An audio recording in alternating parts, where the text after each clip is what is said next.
Welcome to our journey through ancient Greek mythology. For over 2,000 years, these stories of gods and monsters, heroes and villains have captivated the human imagination. They take us back to a time when the world was young and humanity looked to the heavens for answers. Today, we'll explore the stories of some of the most powerful and intriguing gods of Olympus. These weren't just deities, they were forces of nature, embodiments of human emotions and arbiters of fate. Their stories, passed down through generations, offer a glimpse into the hearts and minds of the ancient Greeks. Get ready to meet Zeus, the king of the gods, whose thunderbolts could shake the heavens. We'll unravel the mysteries of Hera, the queen of the gods, known for her fierce jealousy and unwavering devotion to marriage. And we'll encounter Athena, the goddess of wisdom, whose strategic mind could outwit even the most cunning of foes. Let's begin. This is Mount Olympus, the majestic home of the gods, shrouded in mist and legend.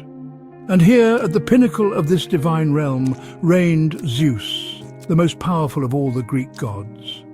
Imagine a sky ablaze with lightning, the deafening roar of thunder echoing across the heavens. That was Zeus, wielding his power over the sky and all its elements. But Zeus's story is anything but simple. Born the youngest son of the Titan Cronus, he escaped a grim fate, being devoured by his own father. Cronus, you see, feared a prophecy that his children would overthrow him, but Zeus had other plans. He tricked his father, freed his siblings, and waged a tremendous war against the Titans. Can you imagine such a battle?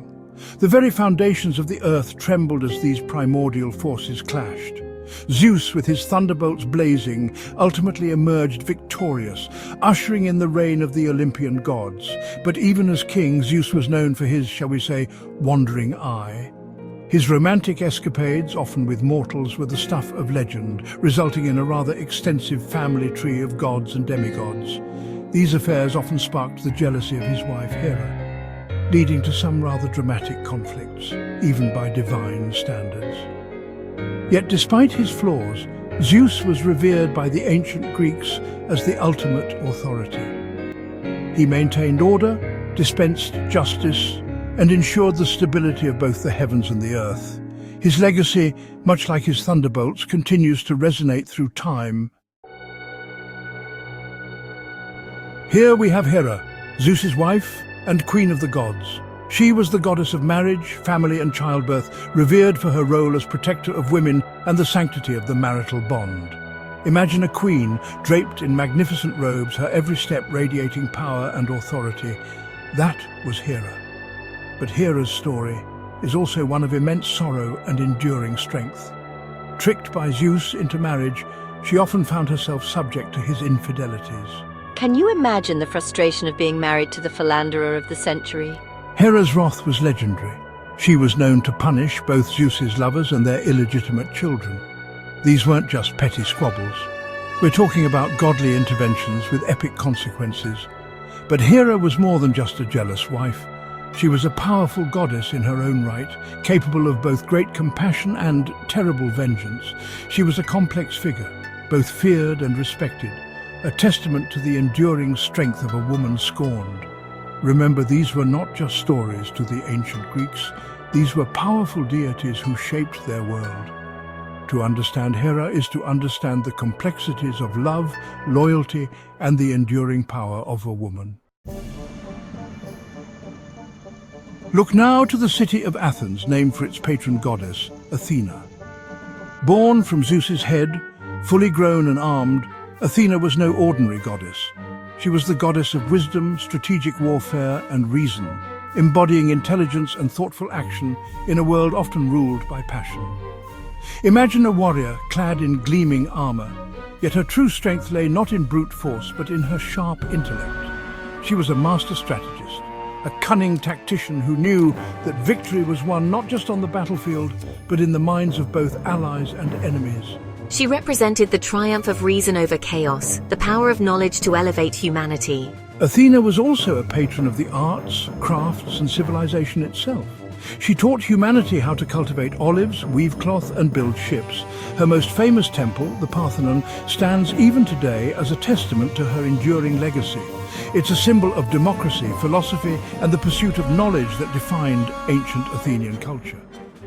To understand Athena is to understand the power of wisdom, the importance of strategy, and the enduring legacy of ancient Greece itself. Chapter 4: Apollo, the Radiant God. Few gods were as beloved as Apollo, the god of music, poetry, light, and healing. Imagine a youthful god, radiating warmth and light, his lyre filling the air with music so beautiful it could soothe even the most troubled soul. That was me, Apollo. He was the twin brother of Artemis, the Huntress, and together they represented the balance of light and darkness, masculine and feminine. But Apollo's domain extended far beyond the arts. He was also the god of prophecy, his words capable of revealing glimpses of the future, often shrouded in riddles and cryptic pronouncements. Imagine seeking my wisdom at Delphi, my most sacred temple where the oracle would deliver my pronouncements. Apollo's arrows, unlike those of his brother Ares, were said to deliver plagues but also healing. He represented the dual nature of life and death, the delicate balance between sickness and health. My story reminds you of the power of art to inspire, heal, and connect us to something larger than ourselves. He embodies the light of knowledge, the beauty of creativity, and the enduring human desire to understand the mysteries of life and death. Chapter 5: Poseidon, the Earthshaker. Now we dive into the depths of the ocean, the domain of Poseidon, god of the seas. Imagine a vast, untamed ocean, its surface whipped into a frenzy by the fury of a god. That was me, Poseidon, second only to Zeus in power. My trident could summon storms that could shatter ships and shake the very foundations of the earth. He was a formidable figure, his temper as unpredictable as the sea itself. When angered, he could unleash earthquakes that could topple cities. Imagine the fear of ancient sailors braving the vast expanse of the Mediterranean, knowing that my wrath could be unleashed upon them at any moment. But Poseidon was more than just a bringer of chaos. He was also a protector of sailors, horses, and all creatures of the sea. I created horses, they say, from the crest of a wave, and my realm was home to fantastical creatures like the hippocampus, a majestic horse with the tail of a fish.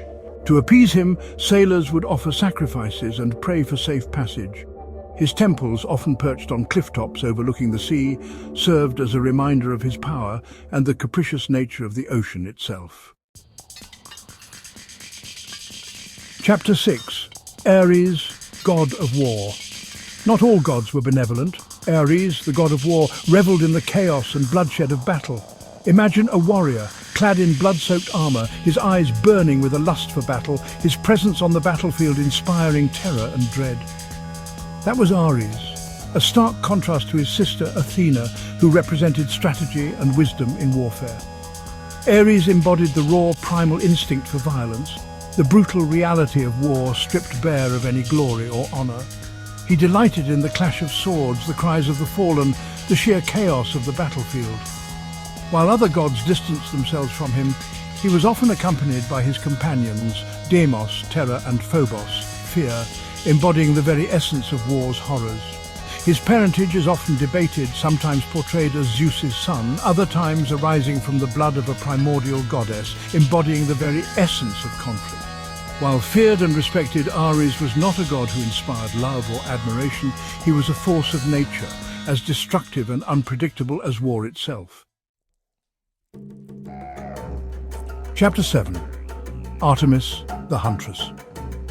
In stark contrast to the bloodshed of Ares, we find Artemis, the twin sister of Apollo, goddess of the hunt, wilderness, wild animals, and childbirth. Imagine a young woman, clad in buckskin, a bow in hand, moving silently through the forest. Her very presence radiating an aura of untamed power and fierce independence. That was Artemis.